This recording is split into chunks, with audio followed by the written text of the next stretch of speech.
আসসালামু আলাইকুম। সবাই কেমন আছেন? আশা করি আল্লাহর রহমতে ভালো আছেন। আমি আল্লাহর রহমতে অনেক ভালো আছি।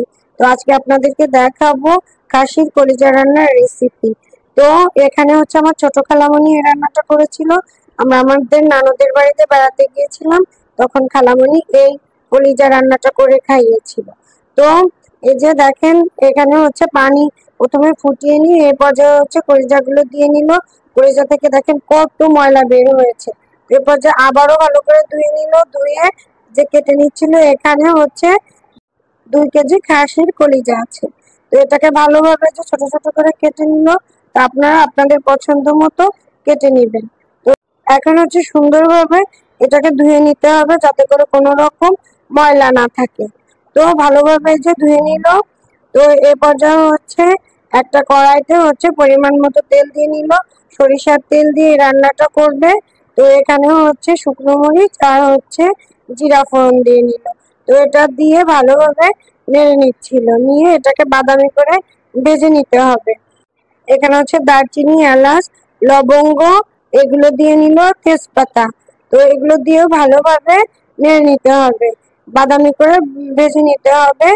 তো এই পর্যায়ে হচ্ছে পানি দিয়ে নিল। পানি দিয়ে এই যে এখন হচ্ছে সমস্ত মশলা দিয়ে নিবে।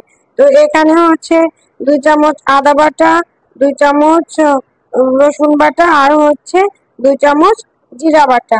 তো দিয়ে ভালোভাবে নেড়ে দিতে হবে। নেড়ে দিতে হবে কারণ নিচে থেকে যেন কোনোভাবেই লেগে না যায়। তো ভালোভাবে কষিয়ে নিল মশলাটা।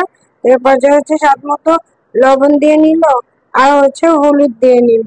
তো হলুদ দিয়েও আবারও ভালোভাবে নেড়ে দিল, কারণ এই পর্যায়ে হচ্ছে নিচে থেকে লেগে যায়, যার কারণে কোনোভাবে যেন নিচ থেকে লেগে না যায়। তো এই পর্যায়ে হচ্ছে ধনিয়া গুঁড়া আর হচ্ছে মরিচের গুঁড়া দিয়ে ভালোভাবে নেড়ে নিল।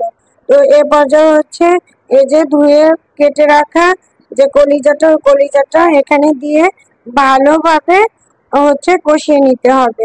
তো যত ভালো কষানো হবে খেতে কিন্তু তত ভালো লাগবে। তো এই যে ভালোভাবে কষিয়ে নিল। তো এ পর্যায়ে হচ্ছে একটা ঢাকনা দিয়ে ঢেকে এই ঢেকে দিয়ে হচ্ছে কষাতে হবে, কারণ যে কোনো তরকারি কষা যত ভালো কষানো হয় খেতে তত ভালো লাগে। তো এবার হচ্ছে ঢাকনা দিয়ে ঢেকে দিল। তো দিয়ে একদম পানি যখন তেলটা ছেড়ে আসছিল, মানে পানি একদম শুকিয়ে গেছিল, ওই পর্যায়ে হচ্ছে পরিমাণ মতো পানি দিয়ে নিল। তো আমার পেজটিতে যারা এখনো ফলো দেননি, প্লিজ তারা একটি ফলো করে দিবেন, আর ইউটিউব থেকে দেখলে সাবস্ক্রাইব করে দিবেন, লাইক করুন, শেয়ার করে আমার পাশে থাকবেন। তো এই পর্যায়ে হচ্ছে যে হয়ে গেছে, নামিয়ে নিলে রেডি খাসির কলিজা রান্নার রেসিপি। দেখছেন কালারটা দেখতে মাশাআল্লাহ কত সুন্দর হয়েছে। সবাই ভালো থাকবেন, আজ এই পর্যন্ত, আল্লাহ হাফেজ।